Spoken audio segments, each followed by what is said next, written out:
Every Monday to Friday, this is Peter Lewis's Money Talk. Money Talk. Good morning, this is Peter Lewis on Thursday the 23rd of November, and let me be among the first to wish you happy Thanksgiving Day and a warm welcome to Money Talk. This podcast is sponsored by Surfing Group, which is headquartered in Singapore and offers online financial services to 30 million customers across 10 countries. In today's business and finance headlines, ousted OpenAI chief Sam Altman is set to return to run the company under the supervision of a new board, just days after he was fired. Mr. Altman said the firm would build on its strong partnership with Microsoft. On Wednesday, OpenAI said that it will partly reconstitute the board of directors that had dismissed him. Former Salesforce CEO Bret Taylor and former US Treasury Secretary Larry Summers will join current director Adam D'Angelo on the new board, OpenAI said. Country Garden and Sino-Ocean Group have been included on China's draft list of 50 developers eligible for a range of financing support. Sifi Holdings, another builder that has missed debt payments, was also included on the so-called white list. Regulators are set to finalise the roster and distribute it to banks and other financial institutions within the next few days. Alibaba founder Jack Ma has halted plans to trim his stake in the company after the Chinese e-commerce giant suffered its biggest sell-off in more than a year last week. Alibaba disclosed last week that Jack Ma's family trust was set to sell 10 million Alibaba shares for about $840 million on November the 21st. However, Mr. Ma has not sold a single share in Alibaba, as the stock price has not reached the level the billionaire was seeking, according to an internal memo from the company. Mr. Ma is confident in the company's future, the memo said. Singapore's GDP grew 1.1% year-on-year in the third quarter, beating advance estimates of 0.7% and higher than the 0.5% growth seen in the second quarter. This was the 11th straight quarter of economic expansion and the strongest pace since the final quarter of 2022, amid further signs that the city-state's recovery is gaining momentum. On today's programme, I'm joined by Andrew Freris, the CEO of Ecognosis Advisory, and Michelle Lam, Greater China Economist at Societe Generale Corporate and Investment Banking. And in the second part of the show, I'm going to talk about tapping into a treasure of critical minerals that lie on the ocean floor that could help combat climate change with Gerard Barron, the CEO of the Metals Company. And if you want to get in touch, please go to my website, peterlewismoneytalk.substack.com. Peter Lewis's Money Talk. The November rally in US stocks continued on Wednesday, ahead of Thanksgiving Day, as Treasury yields briefly fell to their lowest level in 2 months. More than half of the stocks trading on the New York Stock Exchange were higher as the market rally broadened. The S&P 500 climbed 0.4% to 4,557. The Dow gained 185 points, or 0.5%, to 35,273. The Nasdaq Composite advanced 0.5% to 14,266.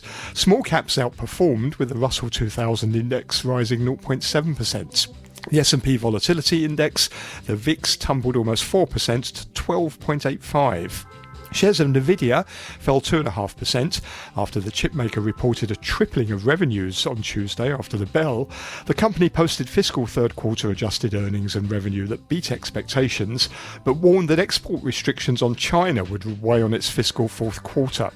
Microsoft added 1.3% to close at a new all-time high, taking its market cap to $2.8 trillion after topping the $3 trillion mark intraday. US Treasury yields rose on Wednesday following strong economic data and a rise in consumers' inflation expectations. The 2-year Treasury yield rose 3 basis points to 4.9%.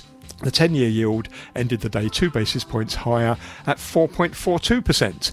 Oil prices fell sharply on Wednesday.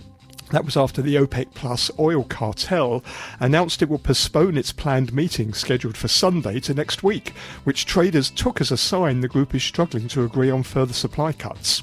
Brent crude oil fell nearly 5% at one stage before rebounding to settle 0.6% lower at $81.96 a barrel. The US dollar index rose 0.33% to 103.89, rising for a second consecutive session as strong economic data made it less likely the Fed will cut interest rates. The yen was the G10 underperformer versus the dollar, falling 0.8% to 149.5 yen per dollar. The offshore yuan rose initially after the PBOC set the currency fixing at the strongest level since June. Offshore yuan traded as high as 7.13 and a quarter renminbi on Wednesday morning, but then gave up its gains to end the day 1/3% lower at 7.16 and a half renminbi per US dollar. On the mainland, the Shanghai Composite fell 0.8% to 3,044 in quiet trading ahead of US Thanksgiving Day. Hong Kong's Hang Seng Index ended the day unchanged at 17,735. The Hang Seng Tech Index fell 0.2%. It does look like, though, we're going to get quite a substantial fall in the Hang Seng at the open. Futures markets pointing to a drop of about 180 points. That's 1%. Looks like the index is going to start the day at around about 17,560. And you can get more details on the latest market movements in my daily newsletter at peterlewismoneytalk.substack.com. Every Monday to Friday, this is Peter Lewis's Money Talk. Peter Lewis's Money Talk. On this Thursday morning and on Thanksgiving Day, let's welcome our regular Thursday morning commentator, Andrew Freris, who is the CEO of Ecognosis Advisory. Morning to you, Andrew. And also with us is Michelle Lam, who is Greater China Economist at Societe Generale Corporate and Investment Banking. Morning to you, Michelle. Hey, good morning, Peter. Let's start by looking at the property sector. China, Country Garden and Sino-Ocean Group have been included on China's draft list of 50 developers, which is eligible for a range of financing support. Cifi Holdings, another builder that has missed debt payments, was also included on the so-called white list. Regulators are set to finalise the roster and distribute it to banks and other financial institutions within the next few days. And Chinese regulators are drafting this list of 50 developers which are eligible for a whole range of financing, which is China's latest effort to try and put a floor under the property crisis. And in a meeting last Friday in Beijing of senior government and banking officials, regulators instructed state banks to ensure the amount of loans to private property developers at least match the sector-wide average. Andrew, this is obviously the latest move to try and stabilise the property market, and it seems to be at last Beijing sort of acknowledging that there are some quite big credit problems amongst these indebted property developers, and they can't raise funds. But is this the right way to go and do it? Well, let's first understand quite what they're doing. They are not giving the money. Okay, they just produced a list of 50 usual suspects, and they pass it around to state banks and non-state banks, telling them, be nice to these guys.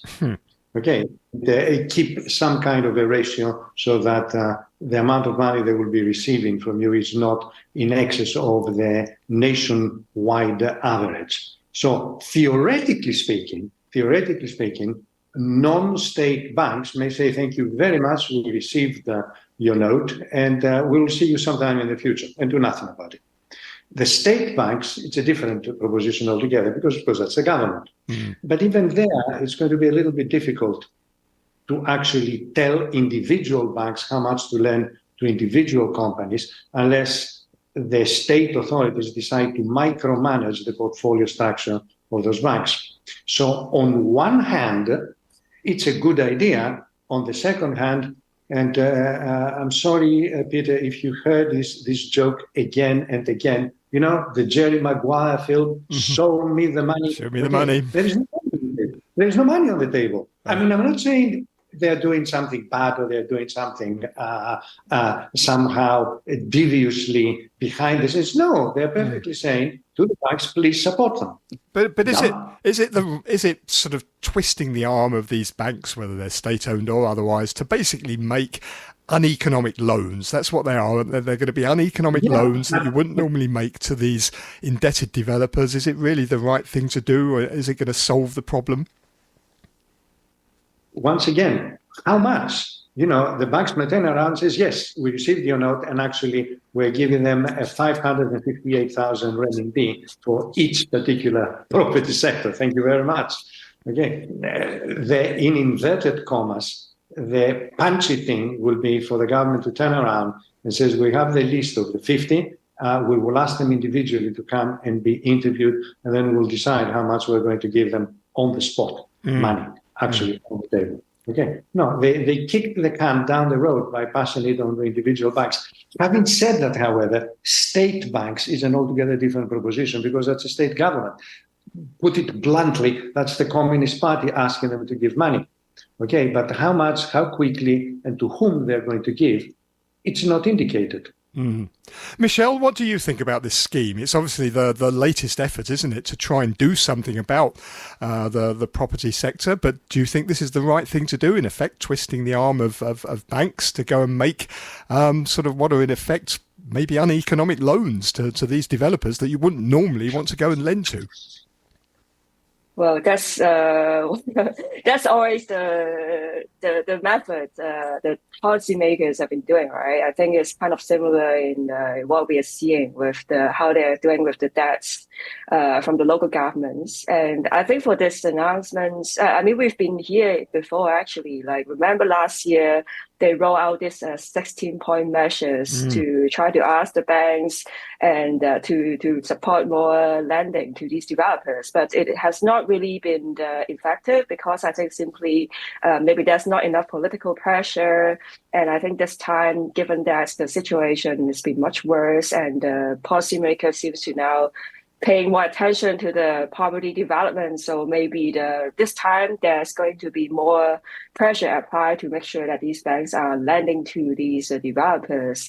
But I think, first of all, I agree very much with Andrew, which is like the extent and to whom that these banks are lending to. I think that's very important because I think if you look at the situation of some developers, right, it's not like the banks could keep on lending somewhat more loans and then the whole debt situation can be resolved, because for some of these developers, the debt is simply just too huge that it is not a liquidity problem; it's actually a solvency problem.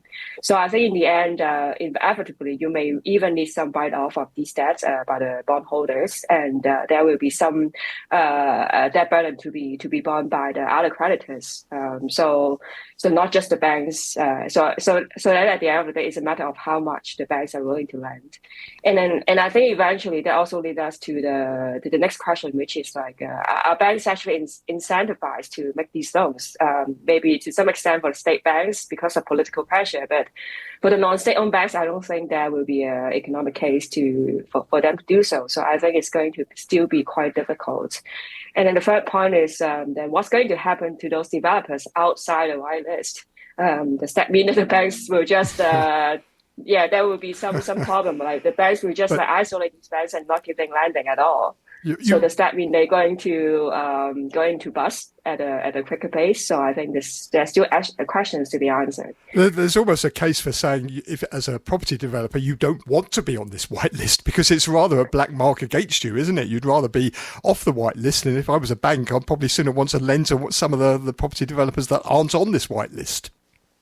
Yeah, but in China, I think things work a bit different. Probably, I think the banks will be more willing to take risks if there's like political guarantee that the developers will survive eventually.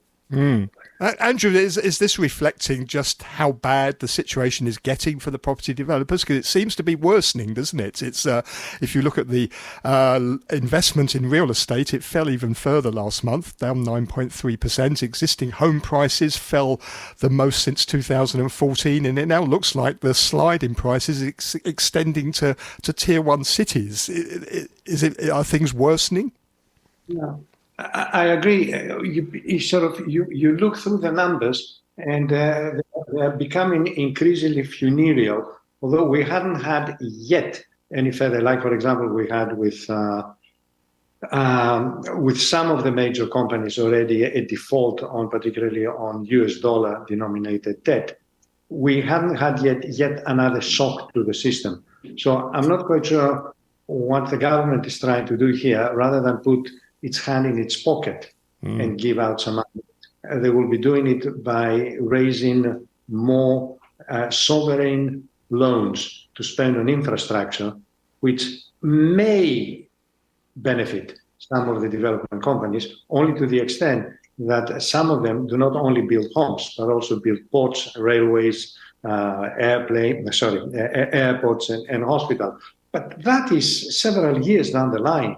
I mean, this is not going to help them anywhere near, even if there is a huge program, I don't know, let's say expanding hospital buildings, triple them, over the next 5 years. Well, over the next 5 years, these companies may benefit from that, but not right now as far as their residential property portfolio is concerned.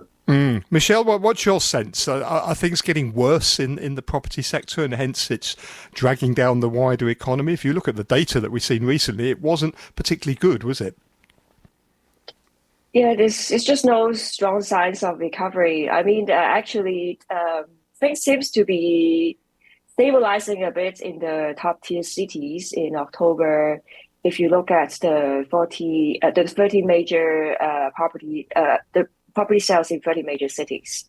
But I think if you look at the national data, it doesn't really tell you a good picture, because I think the sales in the low tier cities actually keep falling, and I think that's like much more challenging because of the vacancy rate is higher, and people simply not interested in buying the properties in the low tier sales at all right now, and the easing measures in the top tier cities actually make people shifting the demand from the low tier to the top tier cities. So I think that we are in a situation that overall the housing sales still are not really on a stabilizing trend.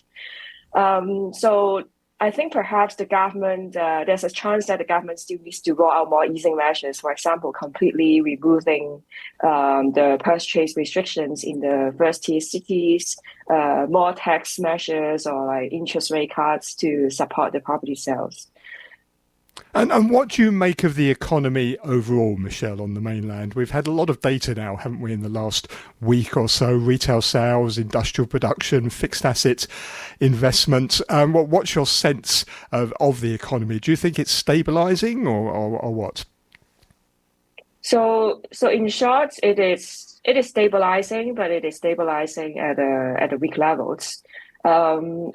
Regarding October, I think you saw somewhat stronger consumption momentum because of the National Day holiday. But if you look at the industrial and export pressure, the picture is not recovering strongly.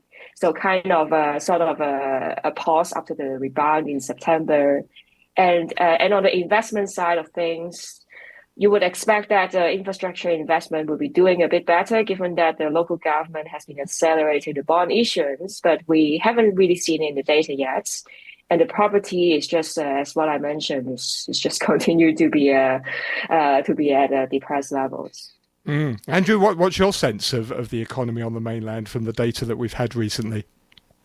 Yeah, actually, even if one takes illustrative data, and of course by necessity it is a sort of a chancy thing. I'm looking at industrial output the last 3 months, 4.5, 4.5, 4.6, flat. Okay, then I look at fixed investment, again, the last 3 months, start from October, 3.2, 3.1, 2.9, sort of down, but down at a very small pace. Inflation, flat, exports still shrinking, but slightly better. Then you go to the real funeral death wish kind of statistics, and that is the price in 40 major and minor cities of property, and that has been going down, shrinking for 19th, read my lips, months. So I look at it and I will say the majority of the indexes tell me of a flat economy, not a flat economy that's about proverbially to fall off a cliff, far from it. Okay, the third quarter GDP growth was 4.9%. And my standing joke is Z tells Biden, look, what if I offer you an economy which is growing at about 5% with zero inflation? Biden said, please, where do I sign? Okay, so, the Chinese economy is flat rather than let's say, palpitating or standing at the edge of a cliff. It isn't, but it's not exciting. Okay, and there are no signs of the things beginning to accelerate.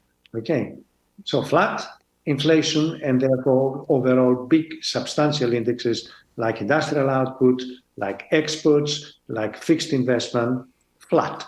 Okay. So, what's the answer to that? Yeah. There was an article in the FT over the weekend which has been commented on quite widely. It basically came under the headline, China's rise is reversing. It was an opinion piece by the chairman of Rockefeller International, but he basically said that China's share of the global economy rose nearly tenfold from below 2% in 1990 to over 18% in 2021. And he says now the reversal has begun.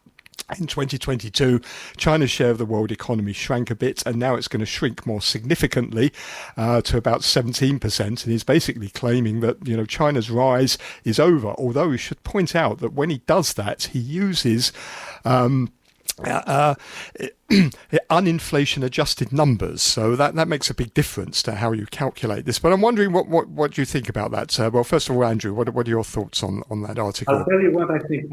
I think not this particular piece. I've read this particular piece, and I don't want to comment into that because he's not around to reply. These pieces that compare China first to the United States or its share in the global economy, I find them utterly irrelevant. Okay, this business that within 5 years, China is going to be the biggest economy after the United States, so what?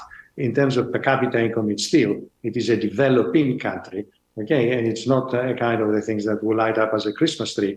The other part is that its role in the global system has now reversed, meaning whatever that means. It's still growing at anything between 4 to 5%. Okay, and that is quite important. And then the obsession of first past the post and who is going to be the biggest one around is childish, basically. Okay, and it's as you say, then we enter the dangerous territory because of course the Chinese numbers are all in renminbi, and then we all know, of course, that the renminbi exchange rate is manipulated. Perhaps it is under or overpriced, and that makes an enormous difference when you begin to look at the numbers. So it is interesting, okay, but it is a dangerous territory to base any particular conclusions as to the future of the world. Okay, China still will stay amongst the 4 biggest economies in whichever way you manage it, and whether it slipped to the 3rd part or 4th part, really, even for the Chinese, should be relevant. Thank God, actually, she started saying, really, we're not in a race with the United States, meaning also that we're going to overtake them. What do you think, Michelle? Any thoughts on this article? It's been quite widely circulated, quite widely commented on, partly because of that big banner headline, China's rise is reversing. But what do you think? That's a very catchy title, but I don't agree, because if you look at a lot of the export market share for China in the high-tech products such as consumer electronics, I think there's still a lot of catch-up for China to do. Say, for example, Huawei are now developing their own chips that previously the people would not have expected them to roll out so quickly recently. So it shows that actually China is still developing very quickly on these high-tech chips front. So I think it may take some time, but I think China, with so many talents, R&D spending, and government support, I think China could get there eventually. So I think the jury is still out. And second point is actually, and also complementing that point, is that if you look at the NEV exports and solar exports in particular, China has done very well this year, and I'm sure you've seen headlines about China being like overtaking Japan as the greatest, as the big auto exporter in the world this year. So you have good companies like BYD, CATL, for example. So I think China's efforts to develop high-tech products should not be undermined. And second point is that I think if you look at things like, in terms of like global orders, right? I mean, China is actually developing its own system. So they are now building the big connections with the One Belt One Road areas. They are now inviting a lot of Latin American countries to settle the trade in the RMB. So in terms of like setting the global rules, I mean, it's like China, I think, is probably developing its own system, extending its own influence. So how do you measure that in terms of the influence over the country? So I think it's probably it's probably not a very representative way to say that its global influence is declining. Also, I thought, my understanding, but you'll know better than I do, on an economic perspective, you don't really compare countries' GDPs on a nominal basis. You use purchasing power parity because that then reduces the currency exchange effects. And that actually more represents the living standards in different countries. And if you do it on PPP, you get a much different answer about China's share of GDP, because, the US has had very high inflation, which China hasn't. It's raised interest rates, which China didn't. So it's sort of strengthened the US dollar. So the way it's done in that article, to me, seems rather misleading. But Michelle, you've got a better insight on that than I have, I'm sure. Yeah, definitely. It's right to measure it on a purchasing power parity basis. But I guess overall, the property crisis that happened over the last few years only mean that China will take longer to get there. Okay. Andrew, let me ask you about the Fed. We had the minutes from the Fed's last meeting, which was held back in October, at the end of October, seemed to show very little urgency to raise rates again, but at the same time, very little appetite to go and cut them either, which is what you've been saying for several times on this show now. But what are your thoughts on what the minutes told us, if anything new? Nothing changing, which is very good, because we don't want to have the press report at the end of the meeting, and then a month later we get the minutes and they tell us something completely different.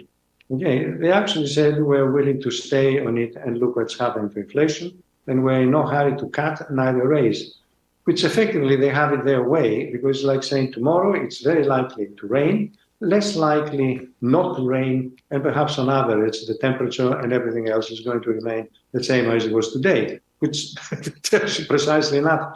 So yes, this is not a critique. This is just a statement. Yeah, there's nothing new there. Okay, good.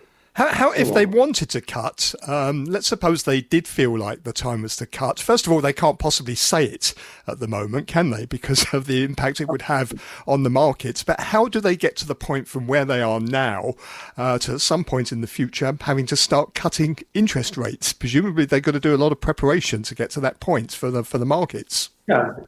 They will do this. For example, a classic thing to say is that the development trend is let's say it is quite encouraging. However, we need to stress that we have to see that trend staying and developing over the next X time period. So you're already giving a sign that something is happening, but you want this to happen longer. They haven't said that about inflation. Inflation has been coming down in the States. Okay, but it has not having done every month by a few basis points for 6 months to say, yeah, we've got a trend here that's coming down. So the preparation will be in terms of changing the tenor in which they are actually saying things. But then good luck to them, because of course, once you begin into playing with manipulating expectations, it's a terribly awkward thing to do. Just give me one more second, because I've got long memories of Greenspan, poor Greenspan, trying to manipulate expectations. And it was famously that the markets, if Greenspan said, oh, he had his gruff voice, well, inflation. see, he cleared his throat after he said inflation. Okay, so clearly he's not happy with it. It became absurd. It became Mickey Mouse. So I think Powell might have taken a page out of that, and he's much more comfortable. I mean, sorry, it's much more careful. I'm sorry, I said much more comfortable. Oh, yes. So the answer is no, nothing new. And yes, what else they're going to tell us? And no, they're not going to say, next meeting, we're going to cut. Wait for it. Michelle, what did we learn anything new from these minutes? I don't think there's a lot of signals out there. Well, I feel that recently, looking at the market reactions, my sense is that the market seems to be quite like, say, for example, you look at the market pricing, they're expecting the 100 basis point cut next year, which if you look at the recent economic data, I don't seem to get a sense of the things deteriorating very quickly in the US to support that. I think people sort of like take the sign that yes, maybe the CPI is now surprising more to the downside. Probably the inflation pressure is not as severe as we are thinking. So now markets have taken more the aggressive stance on the rate cuts next year. But I just feel that the kind of first of all, it's not always it's a dynamic function in the sense that if market is too bullish about the rate cuts, then the yields going down, equity prices going up. This easing in the financial conditions actually make it much harder for the Fed to cut, and also at the same time, the sense I have from investors is that we've been fooled for a lot of times this year. Like everybody was saying, yes, US is going to have a recession since the end of last year, but it hasn't really materialized. So in some sense, I think it's probably something that is the more structural that's happening in the US economy, such as the retirement of the baby boomers that actually may make the economy more resilient and make the Fed a bit harder to cut interest rates so aggressively.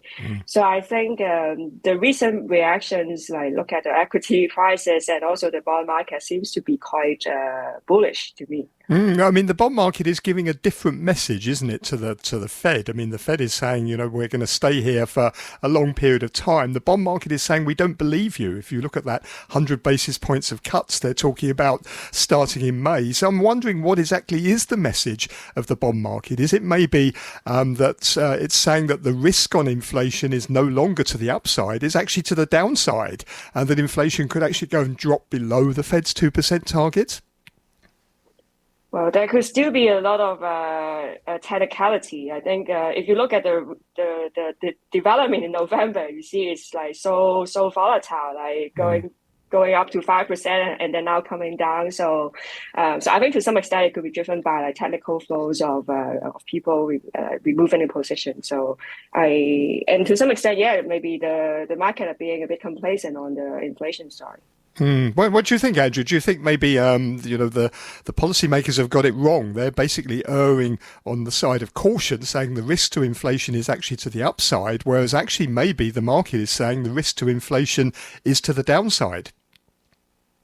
No, I'm afraid I don't believe that. I'm not saying I don't believe it as to what inflation is likely to do, but Powell and his group having made the mistake of starting late, according to all market convictions. Okay, they don't want to repeat the same mistake in the sense of beginning to cut too early. So in the same way they started late, they don't want to start, they started late increasing, they don't want to start early cutting. And I suspect, I have no idea, they may very well prefer to err a little bit on the side of caution rather than on the other side. That's why the forecasting inflation is an utterly thankless task. Because whatever you do, something else is likely to give, and therefore either make the consequences of you hitting your target expensive, or either the consequences of not you hitting the target equally expensive. So, damned if you do and damned if you don't. And then they get paid to do it. So, I don't feel any huge sympathy in the way that I'm a consultant. If somebody asks me, do I buy or do I sell? And I say, go ahead and buy, and I get it wrong, then I pay the price for that. Yeah. Yeah, I'm not shedding too many tears for the Fed either, I have to say. Well, it's great to talk to you both. Thank you very much indeed for your thoughts this morning. You heard there Andrew Freris, who is the CEO of Ecognosis Advisory, Michelle Lam, who is Greater China Economist at Societe Generale Corporate and Investment Banking.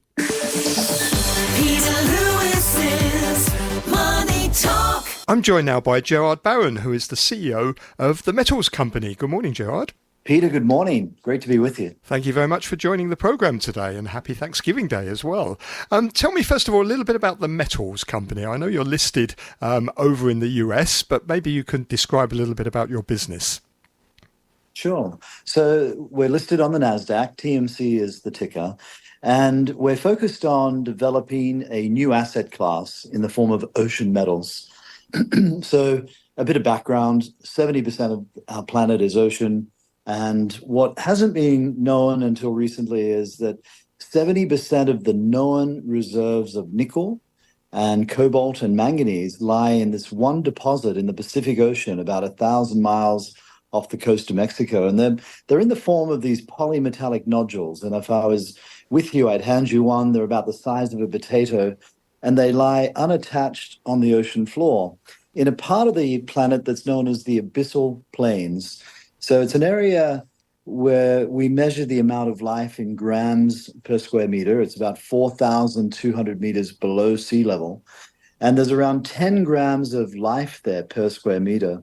And these nodules happen to contain the metals that we are going to need billions of tons of as we transition away from fossil fuels. And they are nickel and copper and cobalt and manganese. And so for the last 12 years, we've been developing our license areas. Our licenses are granted to us by the International Seabed Authority, an organization made up of 168 countries plus the European Union.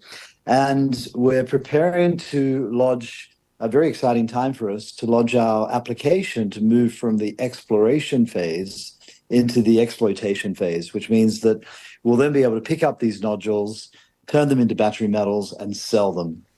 Now, these metals are obviously very important, aren't they? Because there's a lot of demand for them at the moment, given the expansion of electric vehicles. And these are metals that are used in the batteries in particular, I believe, for electric vehicles. So a huge amount of demand at the moment and presumably limited supply. I think what the people haven't stopped to think about is, the notion of transitioning away from fossil fuels is an obvious one because of global warming. We need to reduce CO2 emissions. But we've got to think about what does that mean? Because we're going to need to build billions of batteries. And of course, the question is, where do those battery materials come from? What's the impact on the environment and the humans? And so I think we have to look through a lens of saying, where can we get a supply of these important battery metals with the lightest planetary and human touch? And, that's an area that we've now spent hundreds of millions of dollars studying. And of course, nickel is where about half of our economics come from. And 100% of the growth in nickel supply comes from rainforest nickel. And that means you've got to remove the rainforest and all of the biodiversity. You've got to remove the indigenous communities that live amongst them to be able to dig up the dirt that contains the nickel material. And that's only the beginning of the impacts, because you've then got to process it, which generates waste and tailings. So that's one issue, the environmental side and the human side. And then the other is geopolitics. So the world has woken up to the fact that China dominates the battery supply chain, and China are OPEC when it comes to battery metals. And that's because they're very forward-looking. They've invested ahead of the curve.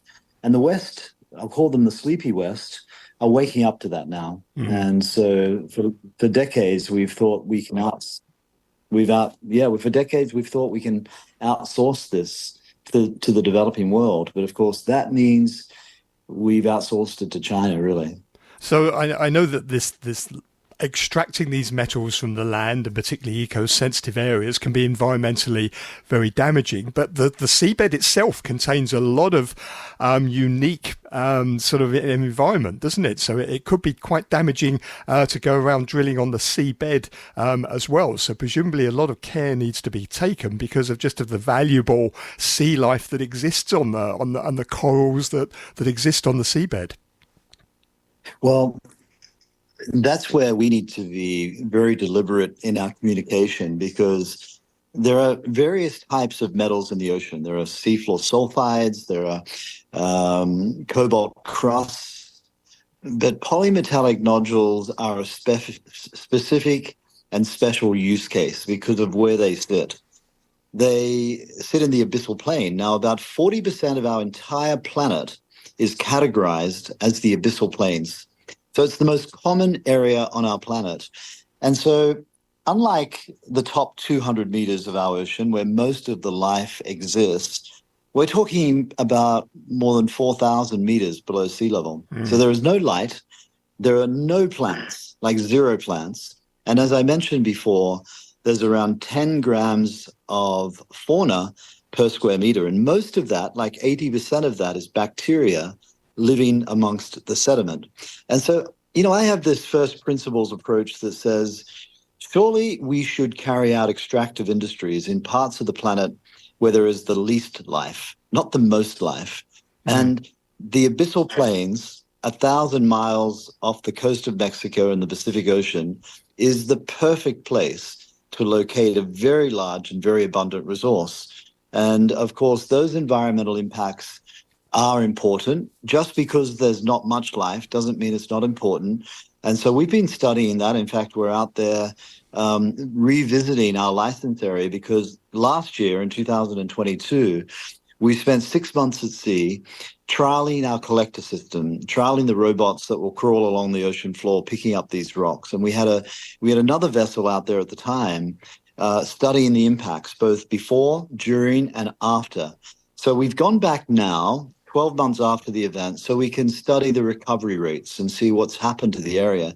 And so we're really contributing to the knowledge bank of the deep ocean, because it's expensive to do this. And of course, companies need to be able to justify why they're doing it. And we need to have an industry that's also well regulated, such that we prepare all of these results and then we submit them to a regulator who will then assess our application and will then study our environmental impact assessment, which is, of course, just one pillar of what will be a very extensive application when we lodge it next year. And is there a regulator in place to do that? Is there sort of a regulator for the sorts of things that you can do on the seabed? Yes, there is. And if we cast our mind back 50 years, this industry was getting started. So Lockheed Martin, BP, Shell, Mitsubishi, Sumitomo were all building systems to pick up these very same rocks. But the industry didn't go forward because the United Nations stepped in and stopped them, because 50 years ago, the world had not agreed who owned the oceans. Where do your borders begin and end? That was finally reconciled when UNCLOS was put in place in 1982 and then further amended in 1994, and the International Seabed Authority was established. And it's a regulator that has a structure a little bit like the United Nations. It has a secretariat who run it. It's based in Kingston, Jamaica. It has a assembly, which is made up of 168 countries. It then has a council made up of 36 member states, and then a legal and technical commission. And so it's really a very well-established organization that is there to represent all of the nations of the world and to put in place the exploration and exploitation regulations to allow this industry to move forward in a careful way. And if we think about mining and oil and gas, those industries started before there were any regulations. And so it's a very unique opportunity here that we're going to have this industry regulated from the very beginning. And, we applaud that. We're happy to be part of it. We are driving the industry forward, of course. But it's an exciting opportunity, which, of course, when we pick up these metals or rocks and turn them into metals, we're going to put them into a system, and those atoms, those metals are going to stay there for centuries because we're moving towards circularity. And batteries in particular will be heavily recycled. But what we need to do is we need to build up the metal commons that we can then share for future generations and centuries into the future. And what are the economics of this? I imagine this is a very complicated way of trying to extract these metals. It's quite difficult. You mentioned robots earlier, so I presume you have robots roaming around the seabed to try and do this. But this sounds to me very expensive. Well, you've got to understand the mining and oil and gas industry to understand what is expensive. And, yes, operating in the deep ocean has some challenges. And the way we approached that was we brought in partners who could help us address those challenges. And so our biggest investor is a company called Allseas, a company based in the Netherlands. And for 37 years, they've been leading the industry in laying pipe in the deep ocean for the oil and gas industry. And so they bring operational experience that allows us to take these challenges head on. And that's why our pilot trials last year was such a huge success, because our partner Allseas engineered and built that system. And so, but when you think about it, okay, it's 4,000 meters below sea level, but we're going through water. Now on land, of course, you're having to imagine this resource, and then you have to build all the infrastructure around it. And that can take decades to permit, but can also take many, many years and billions of dollars to build the infrastructure around land-based ore bodies. We don't have that restriction. We can convert a vessel, sail it on out there, and we can be in commercial production in a week. And of course, we increase production by putting another boat there. Now, that's where this resource also affords tremendous flexibility, because we pick up the rocks, they go into our production vessel, and then they get transferred to a transporter. And that transport vessel can sail to North America, it can sail to Europe, or it can sail to Asia, where I am at the moment. And so you can really make some choices, and you can also scale much more effectively and much quicker. And there is a lot of existing built and permitted infrastructure onshore where we can process our nodules. And that's one of the best economic benefits of this project, that we don't have to go out and build billions of dollars of processing. We don't have to build deepwater ports and railways and roads and power supplies. So that's one of the great economic advantages. And so, but when it comes to cost, to be very specific, one of the things that has the most important impacts on cost is the high grade. It's a bit like location for property. Grade is what is king when it comes to these nodules. And you know, the potato-sized nodule that I'd hand to you, we turn all of that into saleable material. And the grade of that material is up to orders of magnitude higher than some of the large ore bodies that are being developed on land right at the moment. And so it means the revenue we get per ton is much higher. Is it a bit more expensive than digging up a nickel laterite? In the early stages, it will be marginally more. But as we build scale, it will be competitive with those costs.